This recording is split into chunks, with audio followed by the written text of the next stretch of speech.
Okay, let's get into it. We're doing a deep dive today into something, well, something pretty fascinating. It's a really interesting junction point, for sure. We're looking at the world of Ronald Higgins. He's a creator who is actively bridging this gap between two very different domains. Literature and music, which, you don't always see them connected this way. Not this deliberately. This Yeah. isn't just a side project. What we're seeing is a highly structured, creative ecosystem. And that's our mission for this deep dive, right? To Yeah. really extract the mechanics of how he's doing this. Yeah, no. We want to understand not just that he's doing both, political science fiction on one hand and music on the other, but how.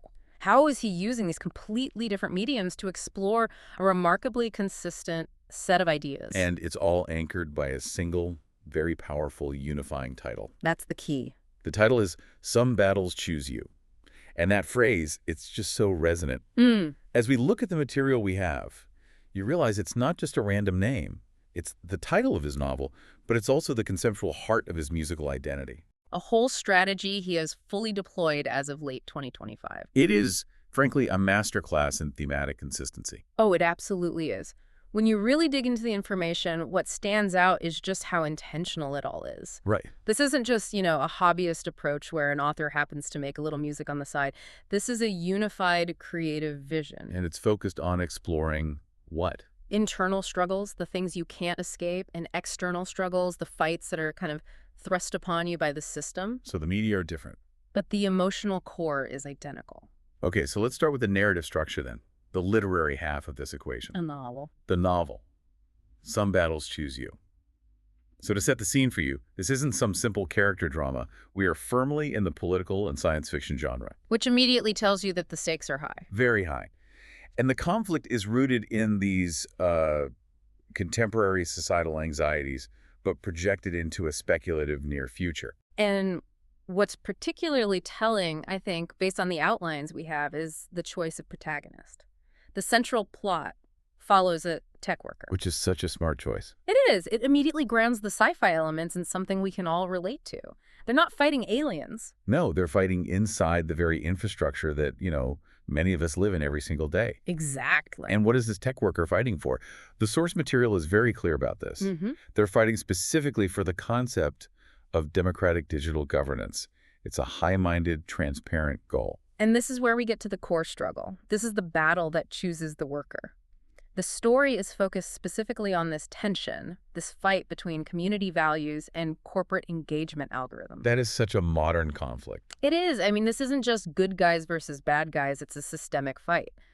Why do you think that specific theme resonates so deeply right now in late 2025? Well, because it's the quiet war being waged on everyone's phone, on their desktop, Really? right now. We know that corporate engagement algorithms, they're designed for one thing: maximizing time on site, maximizing profit, not for fostering healthy civic discussion. Or genuine community. They actually prioritize the opposite. They prioritize sensationalism and division because that gets clicks. Exactly. And if you connect that to the bigger picture, to democratic principles, I mean, democracy thrives on transparency, on reasoned debate, on shared verifiable facts. And corporate algorithms. They operate in the complete opposite way. They're opaque. They are black boxes.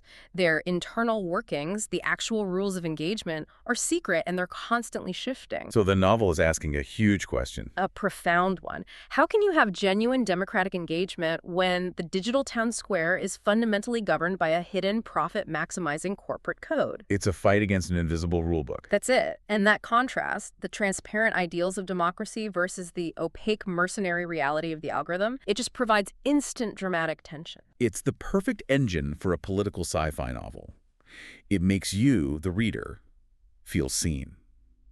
Because we've all felt that. We've all felt manipulated or steered by a feed at some point. Sure. And for anyone keen to dive into the detailed narrative of this battle, the ebook came out very recently, December 17th, 2025. And based on the notes, the availability is pretty comprehensive. He's trying to ensure maximum reach for this message. Where can you find it? You can find it on digital retailers like Everend and Booktopia. Okay, so we have this focused, high-stakes piece of literary work that defines the struggle algorithms versus democracy. And now we shift mediums entirely. We go from the detailed narrative page to the emotional audio landscape. But we keep the creator and the theme. Exactly. This transition to Higgins' musical side is so interesting because he doesn't just, become a songwriter. He's a strategic creative manager. Yes. He's noted as a music producer and a manager. He's running a whole business operation that's dedicated to his audio output.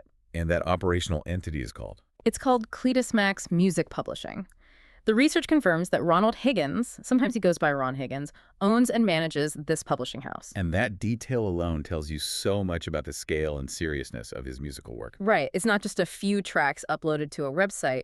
This is a formalized business structure. Okay, so this is where we really need to pause and analyze the branding strategy. We have Some Battles Choose You as this powerful conceptual title, the philosophical banner over the entire project, book, or song. Yep. But the music itself is published under CletusMaxx Music Publishing. Why? Why that strategic separation? Help us understand the mechanics of that choice. I think that separation is just strategic genius in a multimedia world like this. How so? Well, think about it. If Higgins decided to publish everything under the banner, Some Battles Choose You, that title would be, intrinsically linked forever with political science fiction. Okay, right. It would pigeonhole the name. Exactly. By using CletusMaxx Music Publishing as the operating entity, he gives himself incredible flexibility. Flexibility in what sense? Think about it from a business and a creative standpoint. CletusMaxx can be a platform for other artists in the future, or for other musical genres, even if those projects have nothing to do with political sci-fi. Ah, so it protects the publishing house as a broader musical enterprise. Precisely. While allowing the concept of Some Battles Choose You to remain this flexible, powerful thematic lens that he can apply to any medium, literature, music, maybe even visual media down the road. So it separates the business logistics from the core creative message. You got it. That makes perfect sense. It's about building a robust delivery mechanism, which is CletusMaxx, that's separate from the specific product line, which is the Some Battles Choose You narrative. So now that we understand the structure, let's get into the output. What specific musical tracks are published under this CletusMaxx umbrella that tie directly back to that tech worker's struggle? We have two specific song titles cited in the material that are central to his musical identity here. They are Fights on Life and Play. And these titles, they are the musical reflection of the political battle we just analyzed. Fights on Life. Wow, that title alone. It sounds like that relentless, necessary perseverance you need when you're taking on a Goliath. An invisible system, like a corporation or an algorithm. It implies an exhausting, pervasive effort, doesn't it? Yeah. It's the sound of the tech worker showing up every single day to face a new, frustrating algorithmic barrier. Exactly. It's that visceral gut punch realization that the battle isn't just one event. It's a continuous state of resistance. It perfectly encapsulates the external struggle. But then you have the other track, Play. Right. That title. It throws a really interesting wrench into the whole equation. If Fights on Life is the raw persistence, what could Play possibly represent in the context of fighting complex digital governance? It's a fascinating pivot. It really is. Wow. If the fight is against a system designed to maximize your engagement, to monopolize your time and attention, then maybe Play could be interpreted as an act of resistance itself. I like that. So what would that look like? It could mean reclaiming time or reclaiming your mental space. Or maybe it's about finding the strategy to outmaneuver the system, Yeah. to play the game, or maybe to escape the game altogether and find a genuine human connection again. I think you really hit on the nuance there. This is the synthesis point. This is what makes Higgins's cross-media work so incredibly effective. Okay. The novel gives us the detailed political blueprint of the external struggle, the algorithms versus democracy. The music, though, provides the emotional landscape. So Fights on Life and Play. They explore those same core themes, but they translate them into something you feel. The music engages your limbic system, while the literature engages your frontal lobe.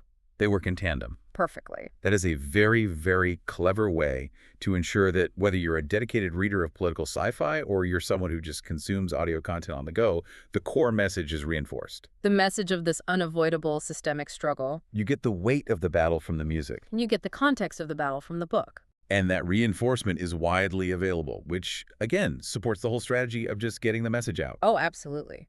The platforms listed for his music specifically for Fights on Life and Play are widespread and super accessible. Sorry.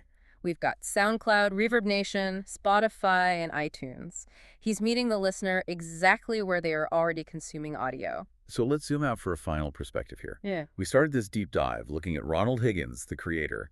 What we found is this sophisticated dual media strategy That uses genre and business structure to maximize the impact of a single powerful message. Yes. The definitive insight gained here is that Ronald Higgins is operating as a unified multimedia storyteller. Without a doubt. He effectively uses that conceptual title, Some Battles Choose You, as a vehicle to deliver a consistent message across entirely different mediums. Political sci-fi and music. And this isn't some accidental overlap. It's a highly deliberate, comprehensive, creative ecosystem. It's designed to tackle these complex, timely themes. Like the conflict between community and the corporate algorithm. By engaging the audience on both an intellectual and an emotional level. It really provides a fantastic blueprint for any creator out there who's looking to expand their message beyond a single format. Yeah. Use the narrative to define the complexity, and then use the music to convey the urgency and the heart of the fight. And it raises an important final question for you, the listener, especially given the dual nature of his work. Yeah. We know the novel's external fight. It's democratic digital governance versus corporate engagement algorithms. Right. And the music tracks, they capture the essence of fighting, that's fights on life, and finding balance or strategy, that's play. So we'll leave you with this provocative thought. Given all the themes we've discussed, the sheer scale of the system being fought, the anonymity of the algorithmic opponent, the need for that constant perseverance, what specific internal struggle do you imagine the tech worker in the novel, or the protagonist of the song's Fights on Life and Play, must be facing? Is it burnout, despair, self-doubt, or maybe the loneliness of being the only one who sees the hidden rulebook? That internal pressure, that's often the hardest battle chosen for us. Thanks for joining us for this deep dive into Ronald Higgins' ecosystem.